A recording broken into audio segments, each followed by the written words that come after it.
Hi friends, welcome back to my YouTube channel. আজকে আমি তোমাদের সাথে এমন একটি সোপ বানিয়ে দেখাবো, হোমমেড সোপ, যেটা তোমাদের স্কিনের জন্য ভীষণই পাওয়ারফুল। তোমাদের স্কিন থেকে মেছেতার দাগ দূর করতে সাহায্য করে থাকবে এবং তোমাদের স্কিনকে সুন্দর এবং কোমল করে তুলতে সাহায্য করে থাকবে। তো আজকে আমাদের সাবানটি বানাতে লাগবে প্রথমত আলু। তো দেখতেই পাচ্ছ এখানে আমি একটা অর্ধেক আলু কেটে নিয়েছি।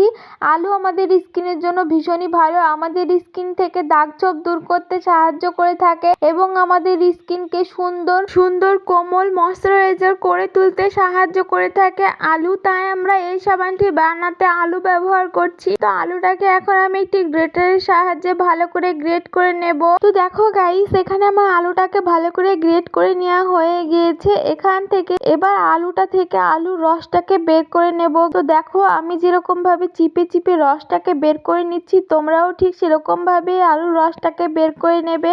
আজকে আমাদের সাবান বানাতে শুধু আলুর রসটাই লাগবে এখানে। তো এখানে আমার আলুর রসটাকে বের করে নেওয়া হয়ে গিয়েছে। তো এরপরে আলুর রসের ভিতরে আমাদেরকে এখন দিয়ে দিতে হবে একটা ভিটামিন ই ক্যাপসুল। তো দেখতে পাচ্ছ এখানে আমি একটা ভিটামিন ই ক্যাপসুল নিয়ে নিয়েছি। ভিটামিন ই ক্যাপসুলটাকে আমি আলুর রসের সঙ্গে অ্যাড করে দিচ্ছি।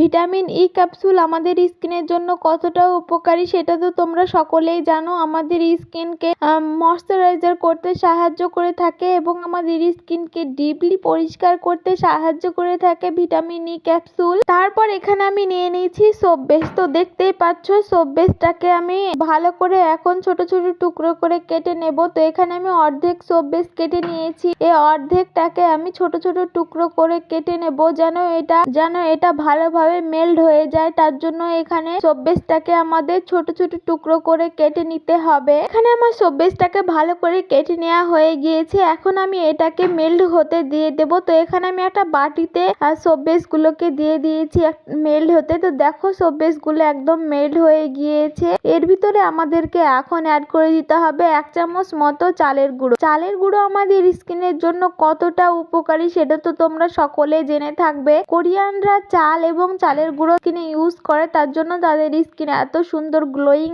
স্কিন হয়ে থাকে। আর তার জন্য আজকে এই সাবানটি বানাতে আমরা চালের গুঁড়ো ইউজ করছি। তারপরে দিয়ে দিতে হবে এখানে আলুর রসটা। তো এখানে আমি আলুর রসটা আর চালের গুঁড়োটাকে ভালো করে অ্যাড করে দেওয়া হয়ে গিয়েছে। তারপর এর ভিতরে আমাদেরকে দিয়ে দিতে হবে 1 চামচ মতো মুলতানি মাটি। তো মুলতানি মাটি আমাদের স্কিনকে সফট এবং সুন্দর করতে সাহায্য করে থাকবে এবং আমাদের স্কিন থেকে ডার্ক সার্কেল কমাতে সাহায্য করে থাকবে মুলতানি মাটি। সবকিছুকে অ্যাড করে দেওয়ার পর ভালো করে একটি চামচের সাহায্যে নাড়াচাড়া করে মিশিয়ে নিতে হবে যেন দানা ভাবটা না থাকে, তার জন্য ভালো করে মিশিয়ে নিতে হবে। তো দেখতেই পাচ্ছ একটি চামচের সাহায্যে আমি ভালো করে মিশিয়ে নিচ্ছি। তো আমার ভালো করে মিক্স করে নেওয়া হয়ে গিয়েছে। তো এটাকে এখন আমি একটা বাটিতে ঢেলে সাবান বসিয়ে নিচ্ছি। তো আমি একটা বাটিতে সাবান বানাচ্ছি।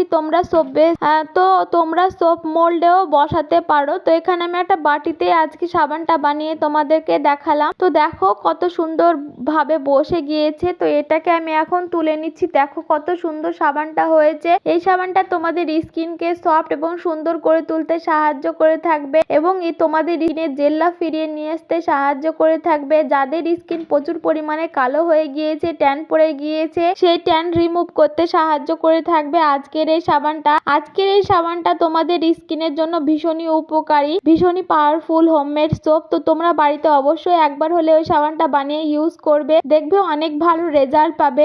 তো আজকের ভিডিওটা এই পর্যন্ত। ভিডিও ভালো লাগলে অবশ্যই লাইক, কমেন্ট, শেয়ার করবে এবং আমার চ্যানেলটিকে সাবস্ক্রাইব করে আমার পাশে থাকবে।